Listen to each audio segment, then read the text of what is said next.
بسم اللہ الرحمن الرحیم۔ السلام علیکم ناظرین، یو کے ٹوڈے پروگرام کے ساتھ آپ کی خدمت میں حاضر ہوں۔ میں ہوں آپ کا میزبان عابد مسعود، اور آج یہاں اسٹوڈیو میں جو شخصیت ہمارے ساتھ موجود ہیں وہ ایک بہت مشہور کاروباری شخصیت ہیں، نہ صرف اسکاٹ لینڈ میں بلکہ پورے یو کے میں ان کا جانے پہچانے جاتے ہیں، اور لیکن آج کل وہ پاکستان میں سیٹل ہو چکے ہیں، یہاں کی بڑی خوبصورت زندگی کو چھوڑ کر اپنے آبائی علاقے میں جا کے خدمت خلق کر رہے ہیں، اور پی ٹی آئی کے رہنما ہیں۔ یقیناً آپ کو انتظار ہوگا، ان کا تعارف کراتے ہیں۔ جناب چودھری محمد رمضان صاحب، السلام علیکم جناب۔ وعلیکم السلام۔ چودھری صاحب، میں ساری دنیا پاکستان سے ادھر آنے کو تڑپ رہی ہے کہ جی یہاں یو کے میں سیٹل ہوا جائے۔ آپ نے پوری زندگی ادھر گزار کے بڑا بزنس کیا، اور اس کے بعد آپ دوبارہ پاکستان میں جا کے سیٹل ہو گئے، اس کی کیا وجہ تھی؟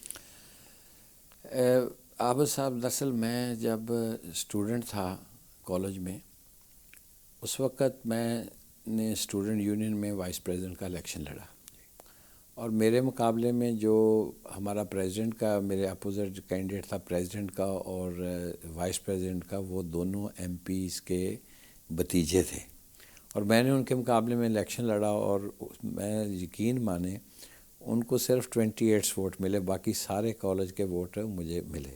زبردست۔ تو بس اتفاق ہو گیا کہ والد صاحب ادھر یو کے میں تھے، پھر وہ بڑے بھائی کو ڈاکٹر بنانا چاہتے تھے، مجھے انجینئر، تو وہ ڈاکٹر نہیں بن پائے، میں انجینئر نہیں بن پایا، تو انہوں نے ہمیں یہاں پہ بلا لیا۔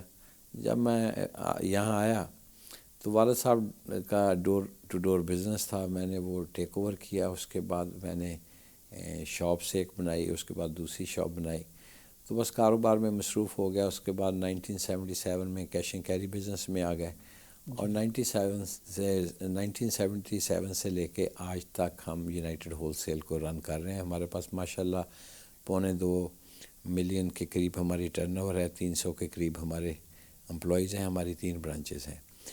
تو پاکستان اس طرح سے چلے گیا کہ P T I 200 million pound کی آپ کی آلموسٹ ٹرن اوور ہے۔ آلموسٹ ٹرن اوور ہے۔ تو جب دیکھا پاکستان کے حالات بہت برے ہیں، تو میں تو پہلے پولیٹکس میں تھا نہیں، تو جب میں تو صرف ایز اے پاکستانی، جب بھی پاکستان پہ مشکل وقت آیا، فار ایگزامپل پہلے ملک سوارو اسکیم پہ نواز شریف صاحب ادھر آئے، اور اسحاق ڈار صاحب بھی ان کے ساتھ آئے، تو ان کو ہم نے بہت سپورٹ کیا، یہاں پہ کمیونٹی کو اکٹھا کیا، بڑے فنڈز اکٹھے کر کے اس کو پارٹی کو ہم نے پاکستان کو جو ملک سوارو اسکیم میں تقریباً میرے خیال میں 86,000 یا 76,000 قریب اس وقت ہم نے پیسے یہاں سے بزنس 86,000 پاؤنڈ آپ نے ڈونیٹ کیے۔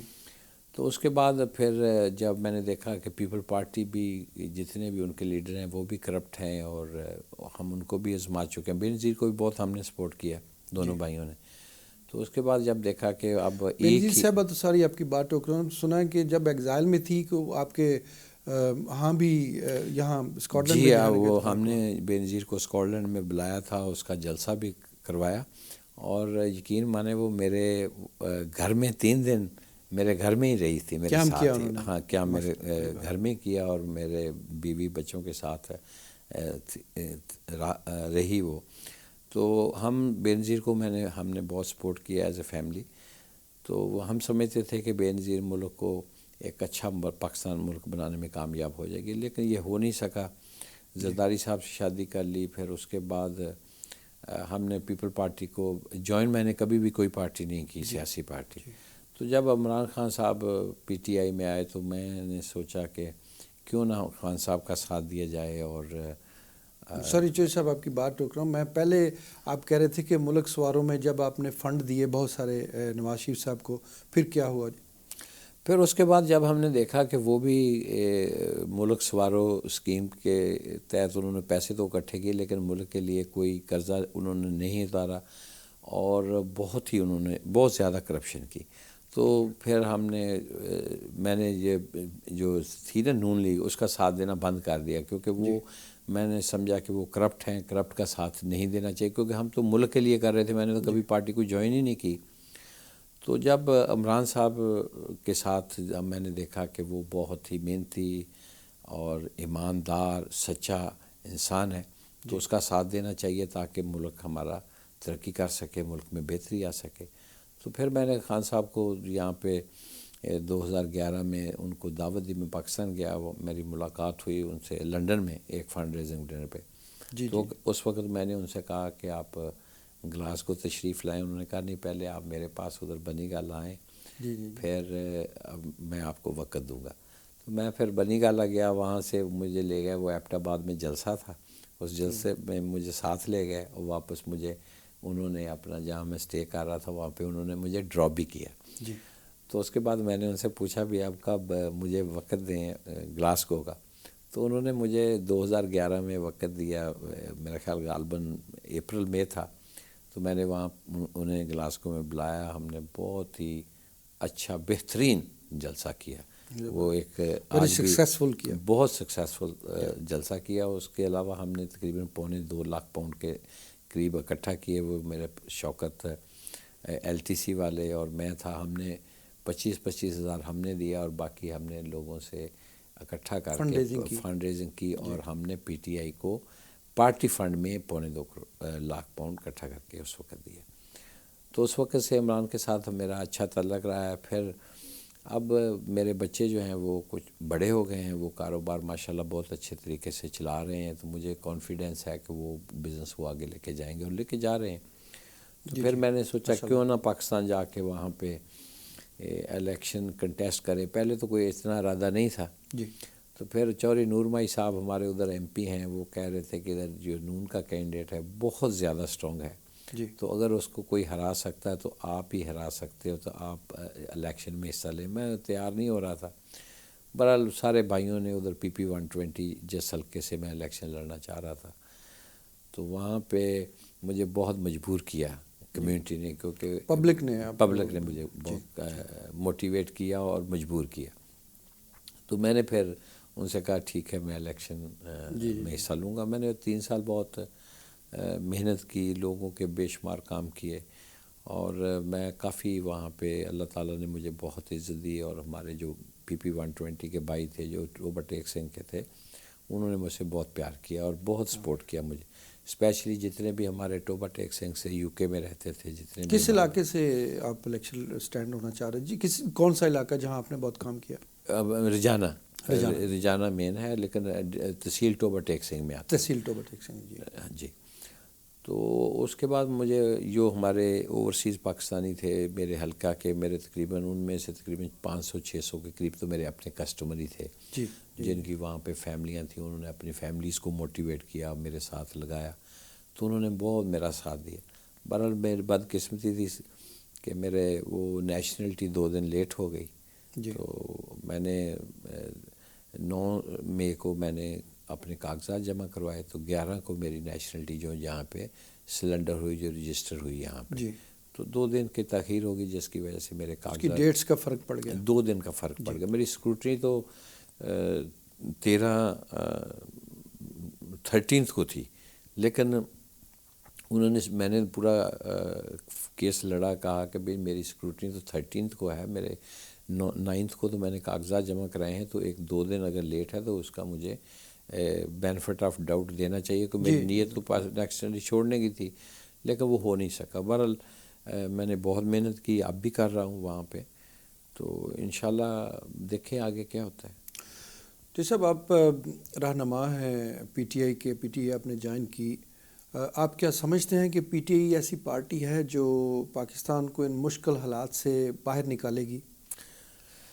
میں سمجھتا ہوں کہ PTI ہی ایک واحد جماعت ہے جو پاکستان کو، جس مشکل میں پاکستان ہے، جس مشکل میں پاکستانی عوام ہے، جس طرح سے فنانشل کرائسس ہیں، اور میں سمجھتا ہوں صرف واحد جماعت ہے جو وہ ہے PTI، جو پاکستان کو اس بحران سے نکال سکتی ہے اور یو ٹرن لے کے اور پاکستان کو ترقی کی راہ پہ گامزن کر سکتی ہے.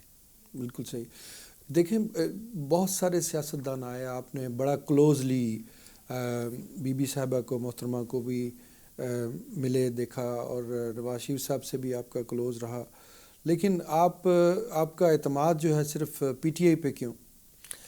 وہ اس لیے کیونکہ وہ بینظیر صاحبہ بھی اچھی تھی، اچھی لیڈر تھی، لیکن وہ ڈلیوری نہیں کر پائیں، اور نہ ہی اس کے بعد نواز شریف بھی پاور میں بہت عرصہ رہے ہیں، لیکن مجھے افسوس سے کہنا پڑ رہا ہے کہ انہوں نے ملک کے لیے کوئی کام نہیں کیا۔ جی تو وہ جان بوجھ کے اس طرح کے کام کرتے تھے کہ موٹر وے بنا دیے یا ایک آدھ ایئرپورٹ بنا دیا، تاکہ وہ ایسے کام کرتے تھے جس سے لوگ کہیں کہ یہ اچھا کام کر رہے ہیں، لیکن وہ موٹر وے بنانے سے ملک تو ترقی نہیں کرتا۔ تو انہوں نے فنانشیل سائڈ جو اکانومی کو تباہ برباد کر دیا، اور اتنے قرضے لے لیے کہ اب ہمارے پاس قرضے دینے ہمارے لیے مشکل ہو گئے ہیں، ہم بینکرپسی سچویشن میں چلے گئے ہیں، پاکستان جو ہمارا ملک ہے۔ تو خان صاحب پوری محنت کر رہے ہیں، پوری کوشش کر رہے ہیں، انہوں نے بہت باہر کے ملکوں میں جا کے، فار ایگزامپل سعودیہ گئے، دبئی گئے، قطر، ادھر ادھر کافی انہوں نے بھاگ دوڑ کی، چائنا، تاکہ وہ کم سے کم جو ملک کی اکانومی ہے یا ملک میں کرائسس ہیں، جو ہمارے پاس قسط ادا کرنے کے پیسے نہیں ہیں، وہ کہیں نہ کہیں سے وہ لیں، تاکہ ملک کو قسط ادا کی جائے، قسط ادا کی جائے۔ لیکن جیسے اب یہ دیکھیں کہ بڑی انفارچونیٹ سچویشن ہے کہ عوام جو ہے وہ بڑی مشکلات سے گزر رہی ہے، کرائسس ہیں، فنانشل کرائسس ہیں، اس کے بعد بہت سارے مسائل ہیں، لوگوں کے پاس گھر نہیں ہے، کھانے کو پینے کا پانی صاف نہیں ہے، اور جو ملاوٹ ہے، بہت ہر طرف کرپشن کا دور دورہ ہے۔ اس بارے میں آپ کیا کہنا چاہیں گے؟ اس کو کیسے ختم کیا جائے؟ گراس روٹ سے کیسے؟ سب سے پہلے تو میں کہنا چاہ رہا ہوں کہ جو ہماری نیشن ہے، میں نے ہمیشہ یہی بات کی ہے جی کہ we are the best nation on the ارتھ۔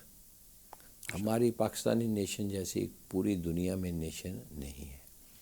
وہ اس لیے آپ یو کے کی مثال لے لیں یا یورپ کی مثال لے لیں، دیکھو اگر یہاں پہ بچہ پیدا ہوتا ہے تو اس کو ویکلی الاؤنس ہے، الاؤنس ہے جی، اگر ان امپلائڈ ہے تو اس کو وہ ان امپلائمنٹ امپلائمنٹ بینیفٹ بینیفٹ ملتا ہے، ٹھیک ہے۔ جی تو اس کے بعد ایجوکیشن فری ہے، ہیلتھ فری ہے، اور کسی قسم کا کسی لیگل ایڈ بھی ملتی ہے، لیگل ایڈ بھی ملتی ہے، کوئی ایشو نہیں ہے ادھر، ٹھیک ہے۔ بالکل ایسی ہے۔ تو ہمارے ملک میں نہ تو چائلڈ الاؤنس ہے، نہ کوئی اپنا امپلائمنٹ بینیفٹ ہے، تو ہماری جو پاپولیشن نہ ہیلتھ فری ہے، نہ ایجوکیشن ہیلتھ فری ہے، فری بھی نہیں ہے، ایجوکیشن بھی فری نہیں ہے۔ تو اگر آپ سارا اوور آل دیکھ لیں تو ہمارے جو عوام ہے، میں تو سمجھتا ہوں ان میں بہت صبر ہے۔ تو اس وقت جب میں پاکستان گیا 3 سال پہلے، تو اس وقت 63% کے قریب ہماری پاپولیشن بلو پاورٹی لائن تھی، جی اب وہ تقریباً 68% پہ چلی گئی ہے، اس میں اور اضافہ ہو گیا، تقریباً 1 کروڑ کے قریب پچھلے 1 سال میں بلو پاورٹی لائن ہماری نیشن چلے گئی ہے۔ تو نیشن کرپٹ نہیں ہے ہماری نیشن، میں نے کہا کہ ہماری نیشن میں بہت صبر ہے، اللہ نے انہیں بہت صبر دیا ہے، اور بہت تحمل والی ہے، اماندار ہے۔ بس کوئی ایسا لیڈر نہیں ہے جو ہماری نیشن کو موٹیویٹ کرتا اور اس کو بلڈ کرتا یا ان کی قسمت بدلتا۔ جی تو میں سمجھتا ہوں خان صاحب آگے ہیں، مجھے پورا یقین ہے، تو انہیں غریب عوام کا درد ہے، اور انشاءاللہ میں سمجھتا ہوں کہ غریب کو موٹیویٹ بھی کریں گے، نیشن بلڈ بھی کریں گے، اور پاکستان کو آگے لے کے جائیں گے۔ لیکن اب میں تھوڑا سا، یہ آپ کی بات بالکل صحیح ہے، میں ایگری کرتا ہوں کہ اس میں ہماری قوم میں بہت ٹیلنٹ ہے، اس میں کوئی شک نہیں، لیکن اس ٹیلنٹ کو آپ کیسے یوٹیلائز کریں گے میکسیمم؟ دیکھو اب ہمارے جتنے بھی ینگسٹر، فار ایگزامپل لے لیں، جتنے بھی ہمارے ینگسٹر منسٹر بنے ہیں، وہ بہت اچھا کام کر رہے ہیں، کیونکہ وہ پڑھے لکھے ہیں، وہ بڑا فوکس کر کے کام کرتے ہیں۔ تو ہماری بدقسمتی یہ جو ہمارے سیاستدان پرانے رہے ہیں، ان کا کام کرنے کا طریقہ بھی پرانا ہی رہا ہے کہ بھئی وہ اوپر سے لوگوں کو تھانہ کچہری سے وہ باہر نہیں نکلے، تو جو ہماری اسی سرکل میں بزی کر دیا عوام کو، اسی سرکل کو عوام میں بزی کیا ہو کہ میں نے آپ کو تھانے سے بچا لیا، کچہری سے بتا لیا، یہ کر دیا، وہ کر دیا۔ تو انہوں نے دراصل وہ جو ان کا جاب ہوتا تھا، جس پہ انہیں فوکس کرنا چاہیے تھا، انہوں نے اپنی جابس پہ فوکس نہیں کیا۔ تو اب ہمارے جتنے بھی آپ دیکھ لیں، جتنے بھی ہمارے ینگ منسٹرز ہیں، وہ ان کی پرفارمنس بہت بہتر ہے، مطلب، اور وہ بہت اچھی ڈلیوری دے رہے ہیں، تو فوکسڈ بھی ہیں۔ اور اسی طرح آپ پولیس ڈپارٹمنٹ چلے جائیں یا بیوروکریسی میں چلے جائیں. اس وقت ہماری ماشاءاللہ بہت سی خواتین جو ہیں بہت بریلینٹ خواتین ہیں, بہت اچھے ینگسٹر ہمارے جو ہیں وہ اپنی جو جاب کو بہت اچھے طریقے سے کر رہے ہیں, اور لوگوں کے مسائل بھی بڑے اخلاق سے پیش آ کے ان کے مسائل کو بھی حل کر رہے ہیں. تو انشاءاللہ آہستہ آہستہ اب اور بہتری آ جائے گی انشاءاللہ. لیکن جب اب میڈیا پہ ٹی وی دیکھتے ہیں, جب ہم باہر بیٹھے ہیں اپنے دیش سے دور ہیں, جو دیش سے دور ہوتا ہے, جو ماں کے دیش ایک ماں دھرتی ماں بولا جاتا ہے, تو جب ماں کے سے دور ہوتا ہے تو ماں کی یاد زیادہ ستاتی ہے. تو آپ کیا نہیں سمجھتے کہ جو روزانہ ٹی وی دیکھتے ہیں یہاں کے لوکل پبلک جو ہے, کئی تو ایسے یہاں کے بچے ہیں جو ابھی پاکستان نہیں گئے, کئی ایک دو بار گئے ہیں, لیکن جب وہ ٹی وی دیکھتے ہیں تو بہت دکھی ہو جاتے ہیں کہ ہر وقت کہیں گیس نہیں مل رہی, کہیں پانی نہیں مل رہا, کہیں دوائی نہیں مل رہی, کہیں حالات ایسے ہیں. تو اس کو کیسے آپ ٹیکل کیا جا سکتا ہے؟ دیکھو مسائل تو ہمارے ہیں, اس میں دو رائے نہیں ہے. دیکھو ہمارے بچے جب یہاں پہ ٹی وی دیکھتے ہیں, جب وہ وہاں پہ لا اینڈ آرڈر سچویشن دیکھتے ہیں, وہ پاکستان جانے سے گھبراتے ہیں اور پاکستان کے لیے پریشان بھی ہوتے ہیں. لیکن اگر ہم اس کو پازیٹیولی دیکھیں تو لیسٹ وہ اپنے آپ کو پاکستانی سمجھتے ہیں اور ان کے دل پاکستان کے ساتھ دھڑکتے ہیں, پورے دھڑکتے ہیں, کوئی شک نہیں. تو انہیں پاکستان کا احساس ہے. اور میں یقین مانیں جتنے بھی ہمارے اوورسیز پاکستانی ہیں یا ایلڈرز ہیں یا ینگسٹر ہیں, تو ایکچولی وہ پاکستان کے ساتھ زیادہ ہمدردی رکھتے ہیں, انہیں پاکستان سے زیادہ پیار ہے. ایک تو وجہ یہ ہے کہ وہ پاکستان سے دور ہیں اس لیے, دوسری یہ بھی وجہ ہے کہ ان کا اپنا ملک ہے, وہ اس لیے ان کو پیار ہے. تو وہ پاکستان کے لیے بہتری کے لیے کام بھی کرنا چاہتے ہیں, وقت بھی دینا چاہتے ہیں, انویسٹمنٹس بھی کرنا چاہتے ہیں. لیکن ہماری بدقسمتی یہ رہی, جتنی بھی ہماری پچھلی گورنمنٹس آئی ہیں انہوں نے کبھی اس پہ توجہ نہیں دی. بالکل ایسے. تو اب الحمدللہ میں سمجھتا ہوں کہ خان صاحب آ گئے ہیں, ان کی جو اوورسیز پاکستانی ہیں ان کی بہت زیادہ عزت کرتے ہیں اور ان کو موٹیویٹ کرنے کی پوری کوشش کر رہے ہیں تاکہ پاکستان آئے, یہاں پہ انویسٹ کریں. تو انشاءاللہ آہستہ آہستہ یہ چیزیں چینج ہو جائیں گی.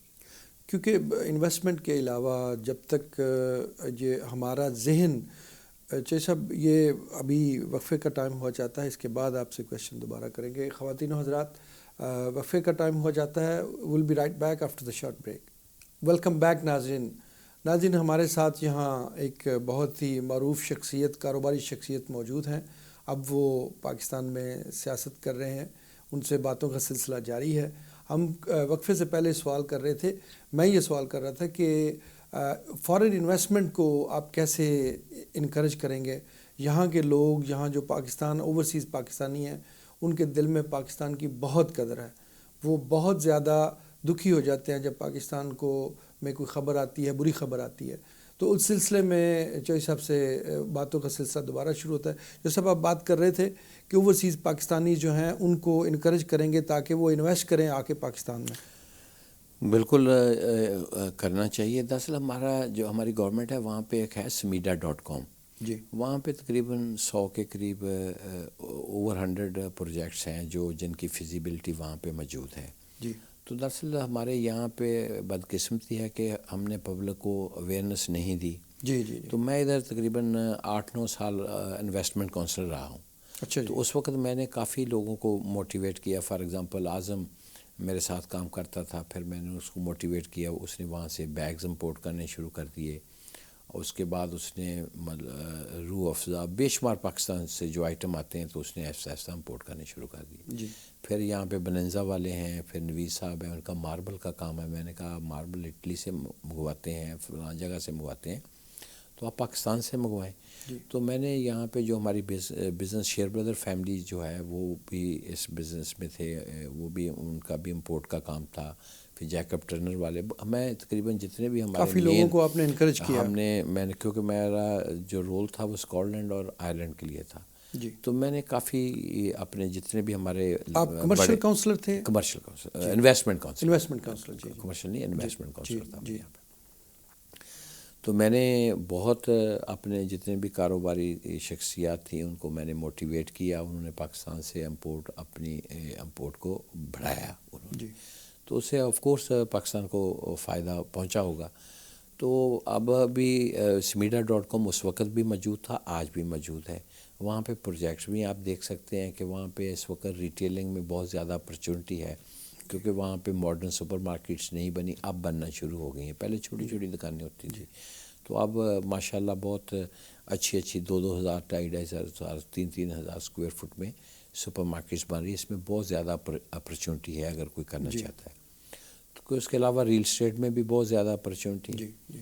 تو اسپیشلی آج کل تو آپ کو پتہ ہے کہ خان صاحب نے 5 ملین گھر بنانے کا وعدہ کیا ہے، اور جو اپنے وعدے کو پورا بھی کر رہے ہیں. تو یہ پروجیکٹ آلموسٹ شروع ہو گیا ہے. تو اس میں جو ہاؤس بلڈ کرنے ہیں تو اس میں بھی بہت زیادہ اپرچونٹی ہے، کیونکہ آپ نے گورنمنٹ کے لیے ہاؤس بلڈ کرنے ہیں، اور 25 لاکھ میں گورنمنٹ سے آپ سے بائی بیک کر لینے ہیں. جو مڈل کلاس طبقہ ہے ان کو پھر آسان قسطوں پہ دیے جائیں گے. تو اس وقت اس میں بھی اپرچونٹی ہے. پھر اس کے بعد ویسٹ مینجمنٹ کا بھی سلسلہ پاکستان میں شروع نہیں ہے. یہ ایک بہت بڑا پروجیکٹ ہے جو پاکستان میں کر سکتے ہیں. تو اپرچونٹیز پاکستان میں بہت زیادہ ہیں. تو ڈیری فارمنگ میں بہت زیادہ اپرچونٹی ہے، فش فارمنگ میں بھی ہے، کیٹل فارمنگ میں بھی ہے. تو پاکستان میں اپرچونٹیز بے شمار اپرچونٹیز ہیں. تو بعض اوقات فار ایگزامپل چوری نور مائی کی ایگزامپل دیتا ہوں، وہ یہاں سے وہ 5 سال پہلے وہ بھی چلے گئے وہاں. اچھا جی، وہ ادھر سیٹل تھے. تو اب ماشاءاللہ اس کا بہت ماڈرن ڈیری فارم ہے وہاں پہ. اس کے پاس اس وقت 60-70 کے قریب کاؤز ہیں، جس سے وہ اپنا ملک حاصل کرتے ہیں اور پھر نیسلے کو سپلائی کرتے ہیں. تو ڈیری فارمنگ میں بھی بہت اپرچونٹی ہے. سو پاکستان میں اپرچونٹی بے شمار ہے. تو ایکچولی وہاں پہ آپ 2 گھنٹے کر کے اتنے پیسے کما لیں گے جہاں پہ آپ ایک شاپ کر رہے ہیں نا اگر آپ، تو آپ یہاں پہ صبح 5 بجے 6 بجے سے لے کے رات کے 10 بجے تک کام کر کے آپ سال کے بعد 10-20 ہزار 25 ہزار پاؤنڈ کماتے ہیں.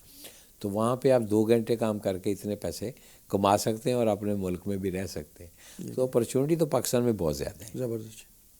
لیکن میں یہ کہنا چاہوں گا، جیسے دیکھنا یہاں سے جو بندے جاتے ہیں نا، 2 چیزیں کرتے ہیں. ایک تو سیکیورٹی جو ہے نا وہ ایشوز ہوتے ہیں کہ ان سے کوئی فراڈ نہ کرے، لوٹے نہ. دوسرا یہ ہے کہ جو پراپرٹیز لیتے تھے ان پہ قبضے ہو جاتے تھے. تو اس سے بھی لوگ یہاں سے انویسٹ کرنے میں تھوڑا سا گھبراتے تھے کہ یار ادھر جائیں گے کون عدالتوں کے چکر لگاتا رہے، جو لیتے ہیں کوئی نہ کوئی قبضہ کر لیتا ہے. تو اس سلسلے میں آپ ہمارے ویورز کو کیا بتانا چاہیں گے؟ میں بھی ادھر پاکستان میں رہ رہا ہوں، وہاں پہ سیکیورٹی کا کوئی ایسا ایشو نہیں ہے. وہ ایکسپلائٹ کرتے ہیں کہ پاکستان میں سیکیورٹی ایشوز ہیں. پاکستان میں بالکل کوئی سیکیورٹی ایشو اس وقت پیسفل ہے. ہمارے لوگ بہت اچھے ہیں. بلکہ جو ہمارے سکھ یا ہندو یا جتنی بھی دوسرے منورٹیز ہیں یا پوری دنیا سے لوگ آتے ہیں سیر کرنے کے لیے، ان کی بہت عزت کرتے ہیں، اس کا بہت احترام کرتے ہیں. تو ایسی بات نہیں ہے، سیکیورٹی کا کوئی مسئلہ نہیں ہے. صرف ہائی لائٹ کیا ہوا ہے بس کو پاکستان کو. میں سمجھتا ہوں یہ بدنام کرنے کی سازش ہے، ویسے کچھ نہیں ہے وہاں پہ. صحیح. تو باقی دوسرا سوال میں جو قبضہ زمینوں پہ قبضے ہوتے ہیں، قبضے یہ صحیح بات ہے. کچھ تو اس میں جو ہمارے بھائی ہیں، میں تو کہتا ہوں کچھ ان کی غلطی ہے. جی صحیح. تو وہ کچھ وہاں پہ قبضے جتنے بھی ہوتے ہیں، کس طرح سے ان کی غلطی کیسے؟ میں آپ کو بتاتا ہوں. کیونکہ زیادہ تر جتنے بھی قبضے ہوئے ہیں وہ ان کے اپنے رشتہ داروں نے کیے ہیں، یا کزن ہو گئے یا ان کے بھائی ہو گئے. تو غلطی اس طرح سے ان کی ہے کہ وہ یہاں کام کرتے تھے، پاکستان میں بھائی تھا تو اس کو پوری طرح سپورٹ کرتے. فار ایگزامپل کسی کی 25 ایکڑ زمین ہے، اس نے کہا چلو چھوٹا بھائی ہے یا بڑا بھائی ہے وہاں پہ کما رہا ہے کہ چلو کھائے، میں جہاں پہ کمفرٹیبل ہوں تو اس کو دے دی فری.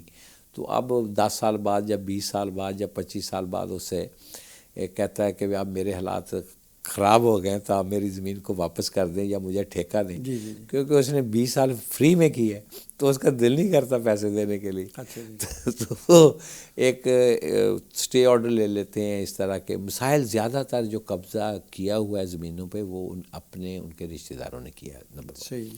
دوسری بات یہ ہے کہ اس وقت ہمارا پاکستان اوورسیز کمیشن ہے، جو سرور صاحب نے، آپ کو پتہ ہے کہ شہباز شریف سے کہہ کے جب پچھلی بار گورنر تھے تو انہوں نے یہ ایک اسپیشل ڈپارٹمنٹ بنوایا تھا جو اوورسیز پاکستانی ہیں ان کی ہیلپ کر سکیں تاکہ ان کی زمینوں پہ جائیداد پہ قبضے نہ ہوں.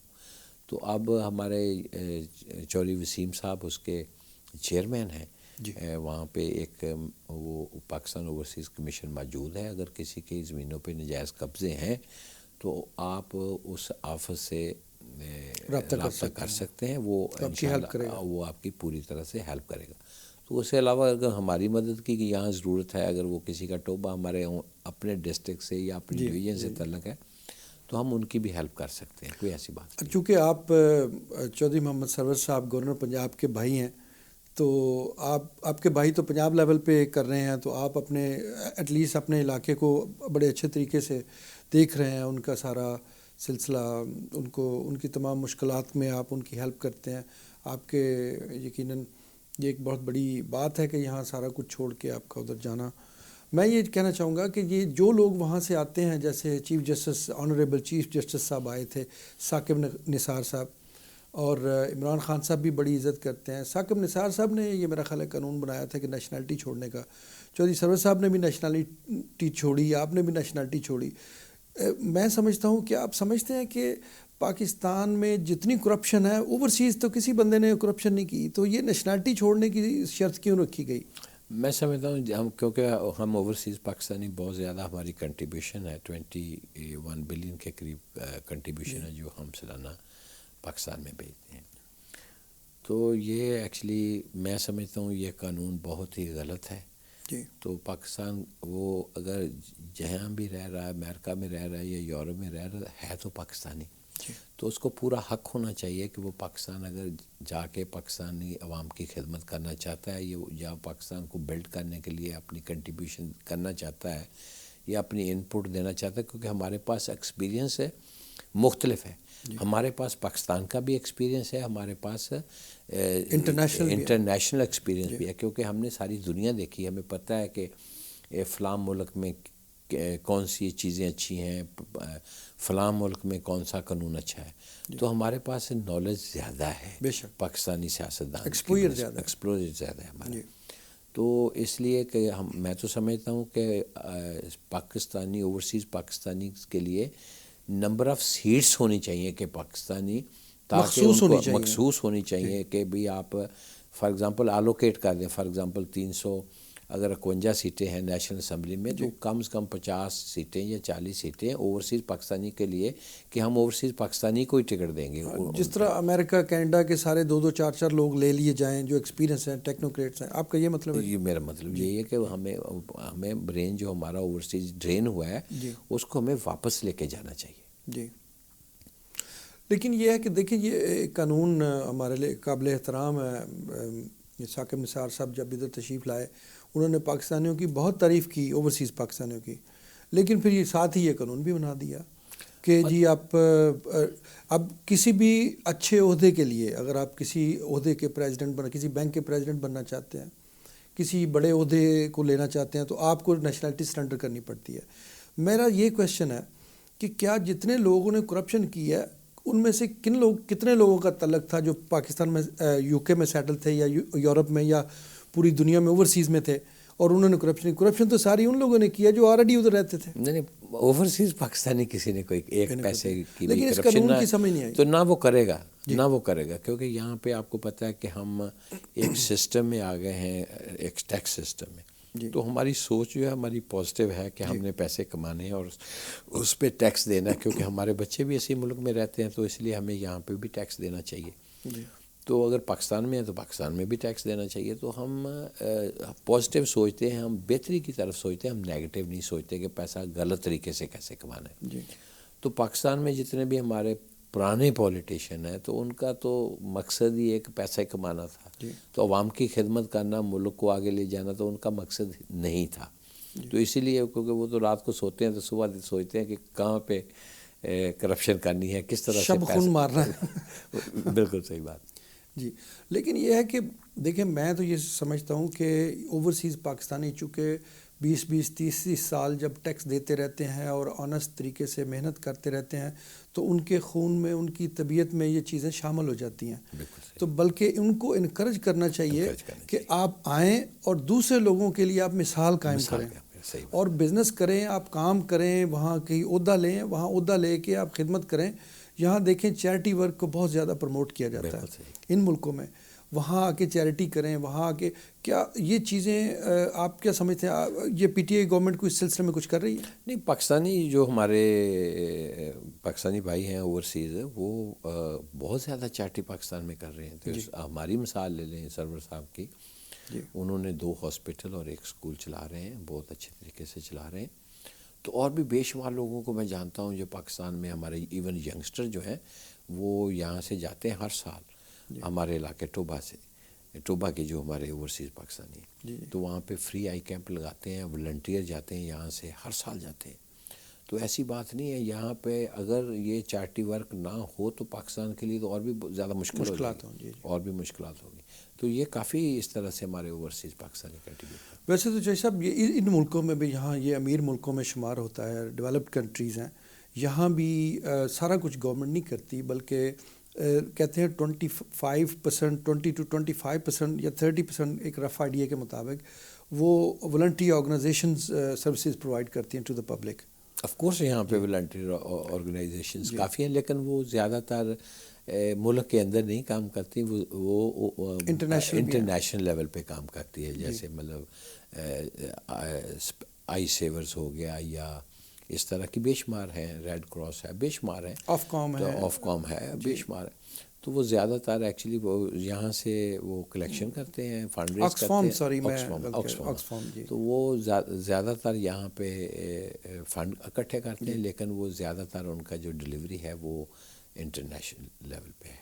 جی, لیکن اب ملک کے لیے آپ کیا سمجھتے ہیں کہ کون سا ایسی کوئی لیجسلیشن میں کمی ہے, یا کہاں ابھی بھی لوگوں کے مسائل, ابھی تک لوگ ہر وقت چیختے رہے ہیں بیچارے اس میڈیا پہ آ کے کہ جی سب مہنگائی آسمان پہ چلی گئی ہے, پیٹرول کی قیمتیں بڑھ گئی ہیں, اور پھر عام آدمی کی زندگی اور تلخ ہو گئی ہے. اس سلسلے میں گورنمنٹ کے جو ایمرجنسی اقدامات نہیں ہونے چاہیے کہ جی ان کو ریلیف دیا جائے؟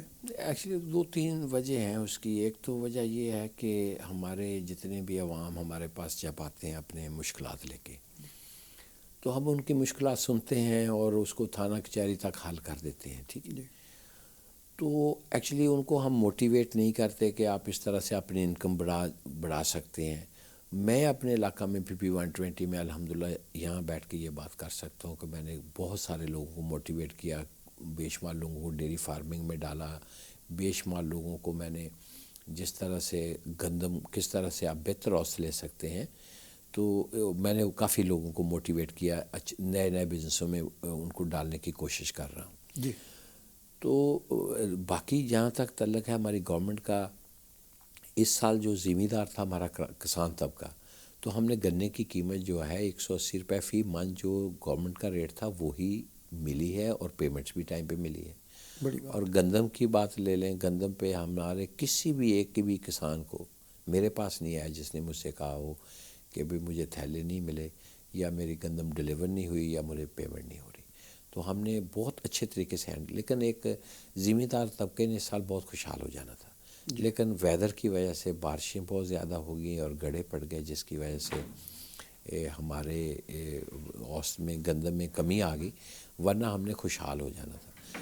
دراصل میں اس بات پہ آ رہا ہوں کہ مسائل کیوں حل نہیں ہو رہے. مین وجہ یہ ہے کہ جتنے بھی MPs MLA ہمارے پاسٹ میں رہے ہیں یا اب بھی ہیں, وہ لوگوں کے تھانے کچہری تک کام کرتے ہیں, لیکن وہ ایسا نہیں کرتے کہ بھی کوئی یہ ایسا کام کریں اس کو آگے سینئر ممبر سے ایسی پالیسی بنائیں جس کے دوبارہ ضرورت نہ پڑے. فار ایگزامپل بجلی چوری کی مثال لے لیں, بجلی چوری ہوتی ہے تو پھر اس میں پھر سفارش کرواتے ہیں کہ جی میرا میٹر دوبارہ واپس لو. تو میں سمجھتا ہوں اگر بجلی, گیس اور پانی 3 چیزیں ایسی ہیں, اگر آپ اس کے ریکنیکشن چارج جس کر دیں تو پھر وہ میرے پاس دوبارہ نہیں آئے گا. وہ اس کو پتہ ہے کہ میں نے تو 50,000 60,000 ریکنیکشن چارج دوں گا تو میرا میٹر لگے گا, ورنہ تو وہ MP MLA کے پاس مجھے جانے کا کوئی فائدہ نہیں ہوگا, یا اپنے کونسلر کے پاس جانے کا کوئی فائدہ نہیں ہوگا.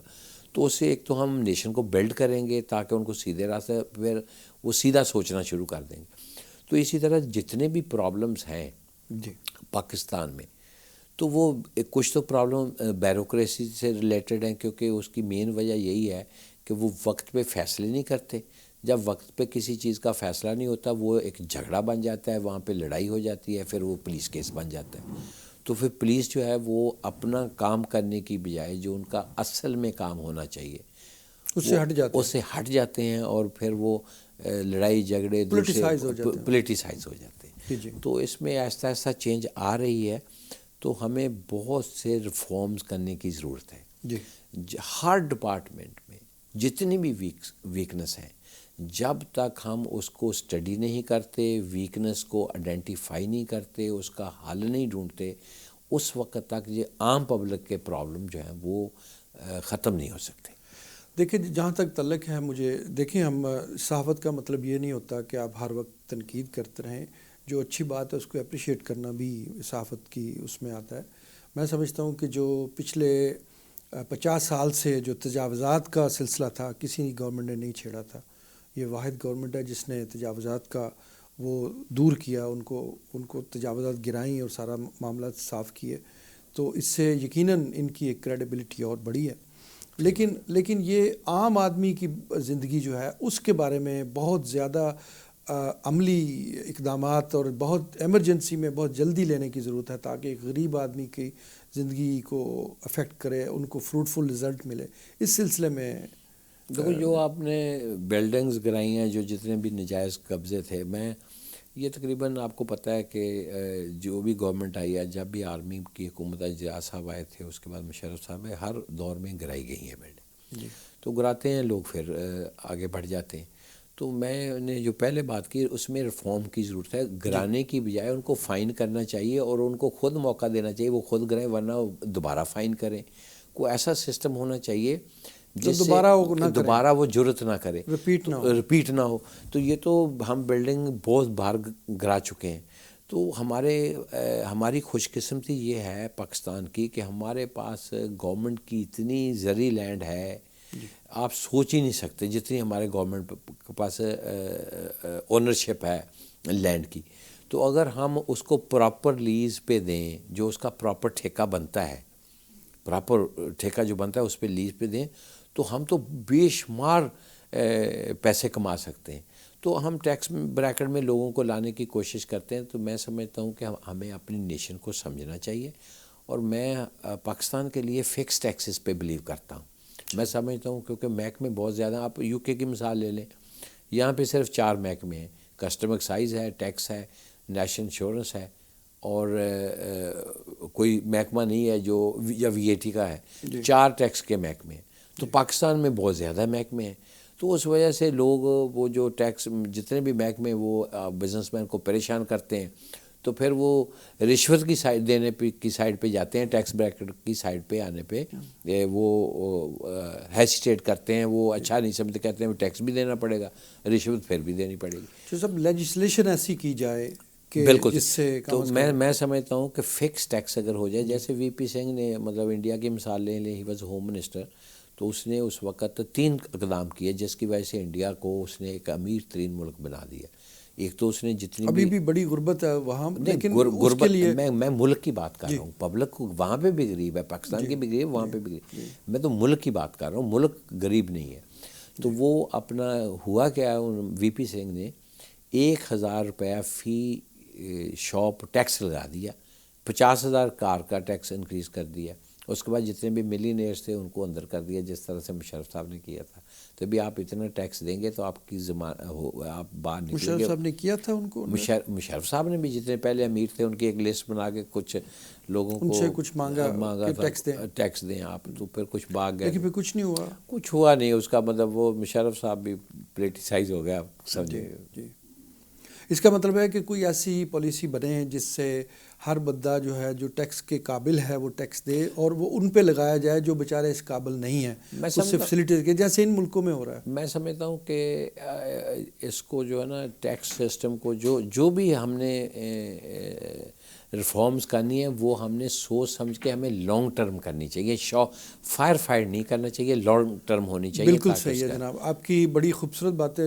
سب سے پہلے میں آپ کا شکریہ ادا کرتا ہوں، اسٹوڈیو میں تشریف لائے اور آپ نے اپنے قیمتی وقت سے ٹائم نکال کے یہاں آئے اور بڑی خوبصورت باتیں کی، اور ہمیں ایک امید دلائی کہ جو پاکستان کے حالات انشاءاللہ بہتر سے بہتر ہوتے جائیں گے. آپ کا بہت شکریہ. بہت بہت شکریہ. خواتین و حضرات، پروگرام کا وقت ختم ہو جاتا ہے. میں اجازت چاہوں گا. بہت شکریہ.